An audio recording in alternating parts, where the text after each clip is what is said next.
As the impact of climate change worsens, sustainability has become the need of the hour. It's no longer an option, but a necessity if we want to protect our planet. Hello, I am Shiladitya, and this is Capgemini's Techipedia series. In this final episode of Season 2, we'll be in conversation with Viswanathan Rajendran, Senior Director Engineering and Sustainability, CRES India, Capgemini. In today's episode, we'll be talking about some game changing technologies and initiatives in the field of sustainability, areas where industries can improve upon, and so much more. So stay right there, and we'll see you after a short break. Hello, hello, hello. It's been another great week on the IVM Podcast Network.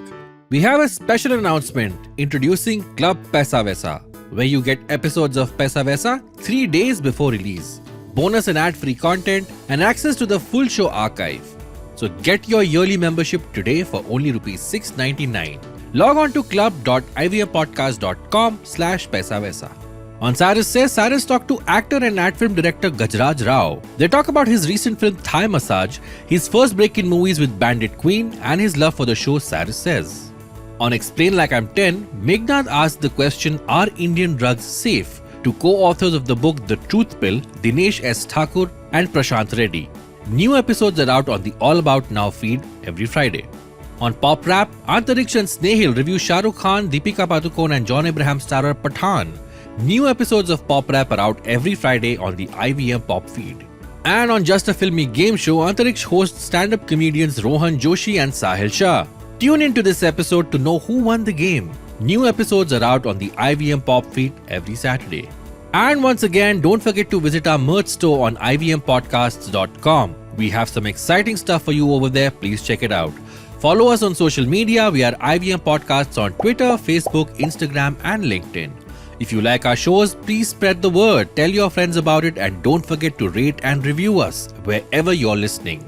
You'll also find our shows on youtube.com/IVM Podcasts. And finally, we would like to thank our sponsors this week, Yono SBI, Capgemini, and HDFC Mutual Fund. Thank you for making this possible.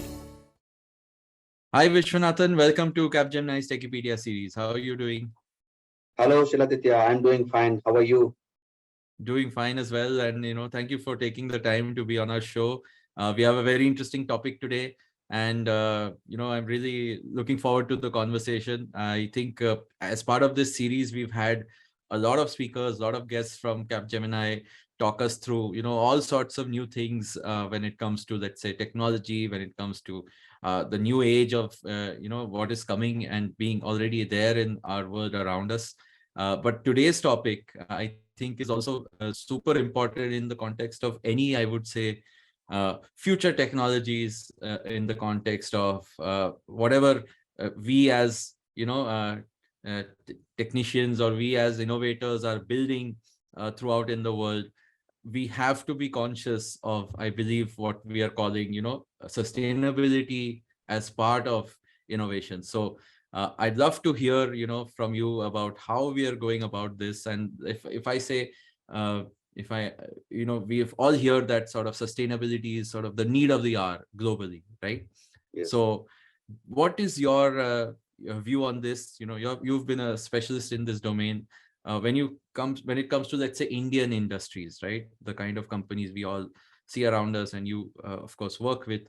What is our, I would say, current preparedness or current version of sustainability that India follows? So my pleasure as well to be on this show to share my views with the audience. To start with, Indian companies are beginning to realize that it is possible for sustainability and profit to coexist in a company. Creating a long-term value means not shooting in the moon in a given year, but investing every year to get the compounding effects and benefits of consistency over time. Industries are aware that if ESG goals are not aggressive enough, then someone else will likely to disturb. Hence, our industries are very much aware that ESG goals and commitments need to match the moment. Overall, if you see, India is making progress towards sustainability, but it has a long way to go because India's rapid industrialization and urbanization have put a strain on the country's natural resources that has led to environmental degradation in some areas. As the adage goes, we simply won't be here if we do not take care of the things that allowed us to exist. We need companies to go far beyond just cutting some carbon emissions and being less bad. The work must improve on positive territory. Unfortunately, the number of business leaders who have internalized this is really very insignificant. We need more courageous leaders willing to commit their organization to deep change and serving the world. And when you say, of course, all of these initiatives, I know there's a lot of mandate on companies to do some part of their sustainability initiatives, like you said, ESG goals. But how are they doing this? Let's say if I have to ask you, what are some sort of technologies or game-changing technologies, industry initiatives that are actually helping build a more sustainable future? And of course, being in Capgemini, like how is Capgemini also approaching this? Of course, there are various sustainability practices and initiatives that could be become a major game changers. I'll give some examples that in an effort to observe forest cover change and combat deforestation, the Indian Space Research Organization has developed the National Remote Sensing Centers. It uses technologies like optical remote sensing, geographic information system, artificial intelligence and automation to detect small-scale deforestation to further limit the damage caused to forest. If you see in the agriculture sector, we use the rise of AI-powered precision farming systems that are being used to optimize crop yields, reduce water consumption, and minimize the use of chemical fertilizers and pesticides. At Capgemini, if you see, our net zero target is to achieve 90% reduction in overall carbon emissions across all scope 1 and 2, 1, 2, and 3 by 2040. We have, in fact, doubled our sustainability initiatives across our campuses with on-premises solar plants. We also do export of solar energies during weekends and holidays. And we also have installed solar trees. We do zero waste management, water conservation, so on and so forth. And we also deployed electric vehicles across the company fleet for our employees to commute between home to office. The major initiatives what Capgemini has done in 2022 is we have launched a unique energy command center in Bangalore. This unique energy command center is a centralized energy command center through which we control all the energy consuming assets across various Capgemini locations in India. We do that remotely. We do demand optimization, we do supply optimization, and we also monitor all the energy consuming assets remotely. Thereby, we are able to reduce 29% of energy over the last 8 months. The Energy Command Center is a completely IoT-based technology where we completely command and control all the energy consuming assets centrally at one location. So all our initiatives are aimed at being not just net zero, but being net positive. Wow, that's a remarkable amount of, I would say, focus on sustainability, and especially going net positive is, of course, an ambition everyone should have as a company, as an industry. If I can ask you, in contrast to this, maybe what about the rest of the Indian ecosystem, or the rest of industries here? How do you think they need to improve when it comes to sustainability? So yes, as you say, every organization need to become net positive, which means we should give more to the environment than what we take from the environment. And coming back to your question, our economic system has two fundamental weaknesses.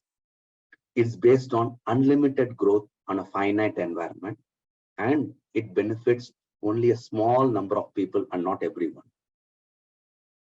If you see, India is one of the largest emitters of greenhouse gases in the world, and industries needs to improve their energy efficiency. We cannot afford to leak energy and then substitute with renewable energy. We need to improve our energy efficiency across various sectors and use only renewable energy for our consumption, use renewably sourced materials, create no waste, build everything for full circularity, and replenish all the water that is being used. And India being a tropical country, we get good 300 sunny days a year, and we should make good use of this opportunity. There's a lack of awareness among employees of Indian industries, and they are not trained to adopt sustainable practices. So when it comes to sustainability initiatives, we always say winning slowly is as good as losing. Our goals and actions need to match the moment because we are running short of time.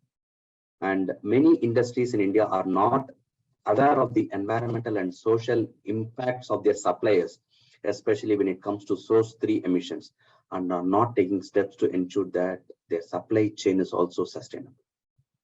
Yeah, in fact, not just the industry, I believe there could it's also based on, of course, what the consumers demand, right? I think there's also a conscious at least effort in some consumer aspects to think about the environment, and of course choose, I would say, the right kind of products when they consume. But what is the real role? I mean, how would you encourage consumers in the Indian economy, which again wants to grow unlimited, to still sort of play their part in sustainability? Of course, consumers play a major role in sustainability because they can influence the demand for goods and services that encourage companies to adopt sustainability practices. If you see personally, the consumer also should adopt sustainable practices in their own walk of life. For example, everybody's personal infrastructure, like everybody's next car should be an electric vehicle car. And of course, if they are using public transport, bicycles, electric bikes, anything that isn't powered by fossil fuels or even a better option. And your personal infrastructure, like whatever the gadgets, the home infrastructure you use for air conditioning, it could be refrigerators, dryers, stove tops, water heaters. Everything should be energy efficient and powered by electricity. And next comes the personal storage infrastructure. As I always say, as the countries become more and more electrified, there will be a moment where even a small home battery will make economic sense, because we always feel that the electrical infrastructure should work like an internet. With internet, we give the data when you want, when you have, and you take the data when we want. Similar way, electricity should work in a manner that we should self-generate the electricity and give it when you have excess and take it when you need it.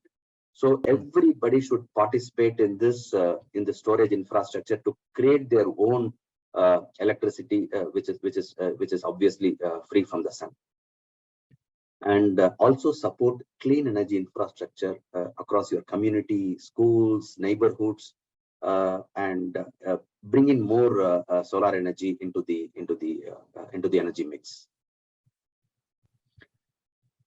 Last but not the least, your personal dietary infrastructure. It's not as obvious to think about your dietary choices when discussing infrastructure, but the decision to eat less meat or become vegetarian or even vegan is one with a very, very high impact on your energy and climate emissions.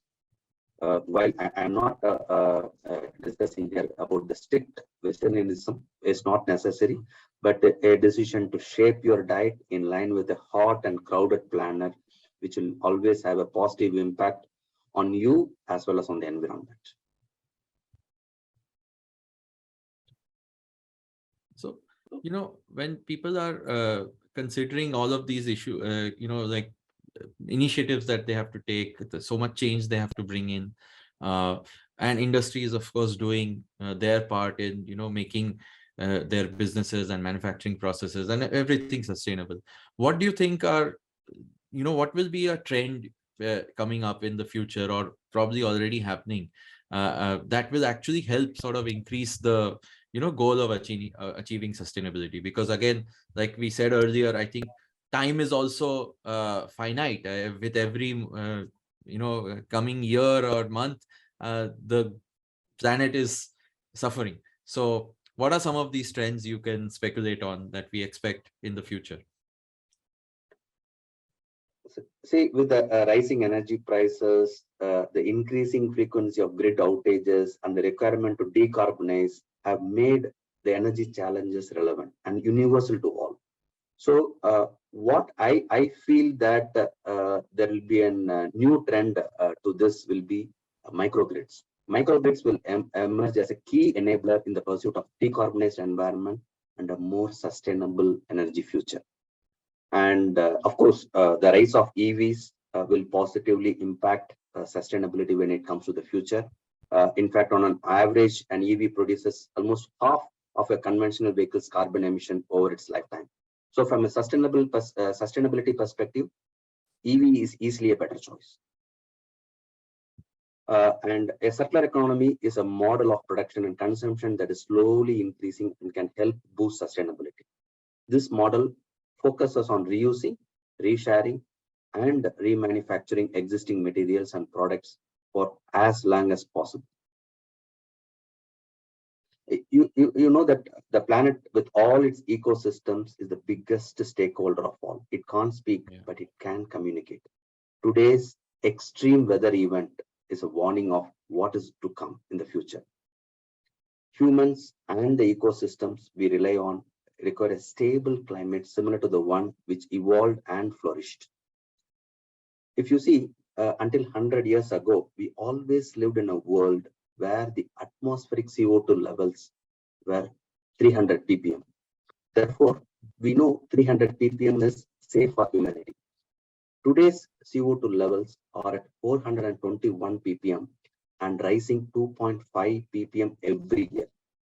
Even if we meet the Paris goal, if we all collectively meet the Paris goal by 2050, and half our emissions from 2.5 ppm every year to 1.25 ppm, we will be reaching a threshold of 460 ppm.